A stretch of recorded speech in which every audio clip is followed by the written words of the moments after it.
Παναγία μου κύριε Ηράκλη μου, κάτσε να το δεν μπορώ να σπάσω μου τα νεύρα μου για όνομα του Σαγιών. Μου πάρετε να χαρείς τη μάνα σου.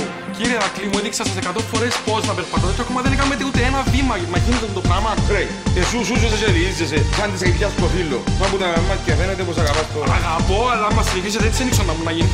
Παναγία μου κύριε Ηράκλη, δεν μπορώ, νιώθω κάτι μια δυσφορία με ένα πράγμα, δεν ξέρω. Κύριε Πανέζη! Άκου να δεις το γιο μου. Η ώρα να περπατήσω όπως περπατάς εσύ, πρέπει να κάνει 9 ρίχτερ σεισμό και να βγω έξω έναν καραπιό. Παναγιά μου, δεν θα σου κάνω τη χάρη να πάθω καρδιακό, εντάξει. Πάμε ξανά κύριε Ηράκλη. Πάτε, έλα. Χέρι, σπάσιμο καρπού. Πάμε. Και 1 και 2 και 3, κύριε Ηράκλη μου, το σπάγεσαι εγώ στο αυτιστικό. Μόνη αγάπη μπορεί. Έλα ξανά. Έλα, κανονικά. Με το αριστερό μπορώ να... Όπως θέλεις, άντε. Και 1 και 2. Έλα ξανά λίγο νομπρό μου να σε δω, το σπάει και σαντανώνουμε. Κοίταξε. Θέλει χάρη. Εντάξει, χάρη. Κάτι γίνεται.